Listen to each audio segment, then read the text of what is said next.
Hi, this is Dave Kahle. Welcome to our Practical Wisdom series of podcasts where we try to provide wisdom and resources and focus on helping sales professionals and business executives sell better, lead better, and live better.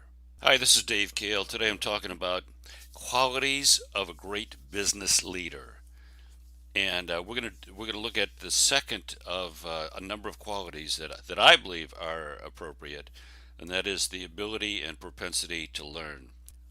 In a previous podcast, I said that qualities of character in the CEO were a more important indicator of business success than the business model itself. And in this and the next few podcasts, I'm going to share those qualities that I believe mark a great business leader. First, a disclaimer. This is one person's point of view. This is not the result of some study that surveyed, 10,000 business owners. Instead, it's the result of my personal and anecdotal experience. Now, having said that, I've got significant anecdotal experience. I've spoken to and with thousands of business executives in the U.S. and a number of other countries.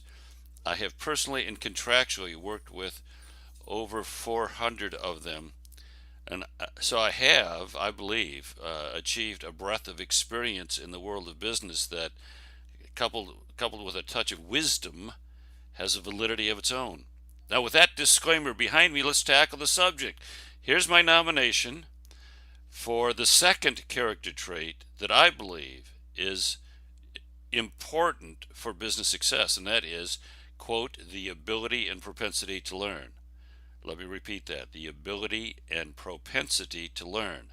Now, I'm not talking strictly about acquiring knowledge in the sense that one learns in school. That's not what I'm talking about. For the successful business person, this character trait is demonstrated by the habit of gathering ideas from a variety of sources, accurately evaluating a situation, and then combining the details of the situation with the ideas garnered to modify or make adjustments in his or her behavior or the behavior of the organization. Woo, I know that's pretty complex. So let's unpack it. First of all, gather ideas from a variety of sources. Now, folks who have this character trait continually and proactively seek out good ideas. These are the people who get the audiobooks and listen to them as they drive. They have rules for themselves, like read one new business book every month or every week. They subscribe to a number of e-zines and newsletters. They regularly visit the blogs of the people they respect. They attend the conferences, go to the seminars, sign up for the webinars. And just as importantly, they proactively seek out wise and experienced people with whom to rub shoulders. They join the business roundtable groups and may even follow the lead of one of my clients who, quote, seeks out a good person outside of the industry to have lunch with once a month. What a great idea. So this continually seeking, proactive, aggressive seeking of good ideas is not an event that's done once a year or so. It's a continuous process that drives a dedicated chunk of their time. So that's the first part, gathering ideas from a variety of sources. Second part of my definition, accurately evaluate a situation. Now, in my work with literally hundreds of businesses, I am amazed by how frequently I encounter an executive who is in denial about some aspect of the business, or in denial about some of the people who work for him. Most frequently, they're blinded to the people who have been around for a long time and who have become entitled to income and benefits that way exceed their value to the organization. And the executive just doesn't see it. Sometimes it's a more structural issue, like a sales compensation plan that rewards the sales force for doing something other than what the company wants them to do, and the CEO is oblivious to it. Now, as long as they remain in denial, they cannot accurately evaluate the situation, and since their actions are based on their beliefs, as long as they have errant beliefs, they'll be hindered from taking effective action. Now, this uh, the character trait I'm talking about is the polar opposite of denial. The folks who exhibit it have tuned their antenna to be sensitive to the ebb and flow of activity within their organization.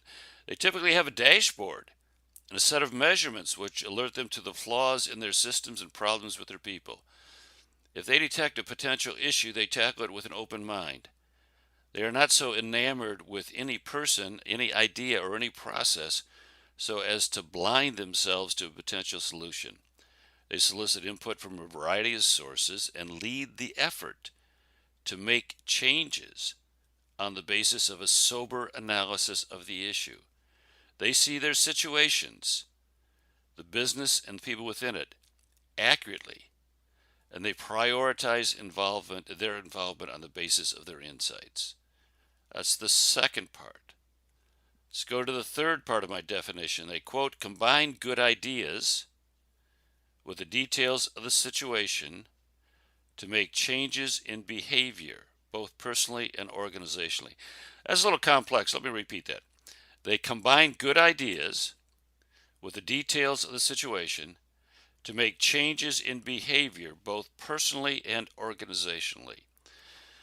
Now, the reason these people look for ideas is they want to become the best people they can be, and they want to build the best company they can.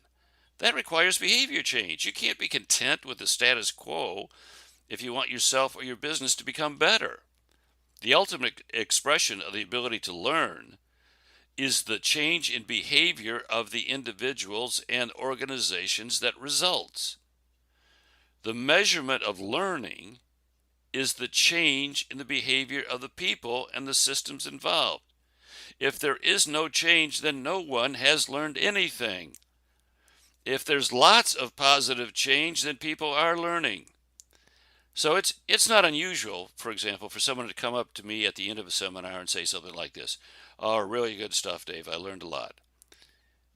And I'll often comment, or at least I think this, and that's this: I appreciate your thoughts. However, you have not learned anything yet.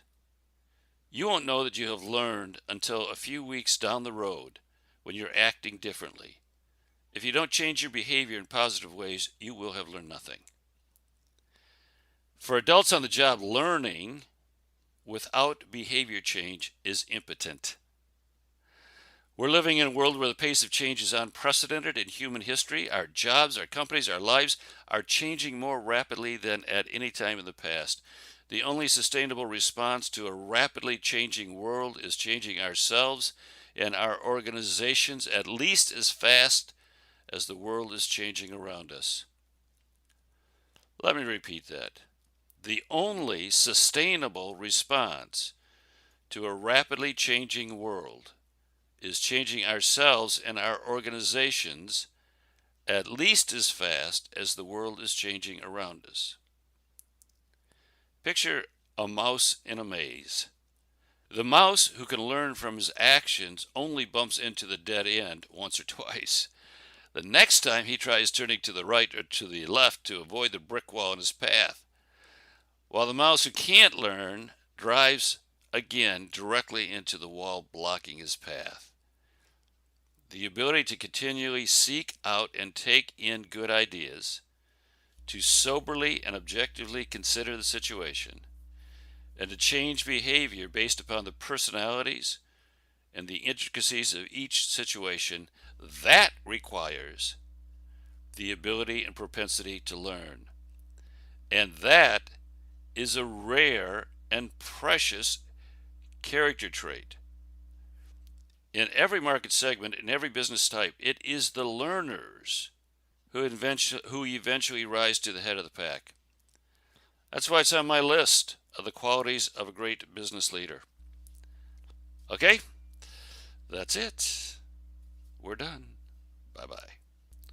Hi, this is Dave again. Hey, if any of this stuff resonates with you, talking about exposing yourself to good ideas proactively and methodically, one way to do that is to receive any or all of the 3 publications that I create every month. So one is called Sell Better. It's emailed to you every week. It contains an article and a link to a podcast, and that one's designed for salespeople, professional salespeople. The next one's called Lead Better. Same thing, every other week, an article and a podcast designed for leaders and sales managers and owners and CEOs. The other one is called Building Biblical Business. Same thing, every other week, an article and a podcast designed for Christian business people. They're all free, and you can sign up at Dave Kahle. That's KAHLE.com. Just hit the nav bar that says blog. Dave Kahle's Practical Wisdom blog. All right. I mean, take the next step. That's it. Bye bye.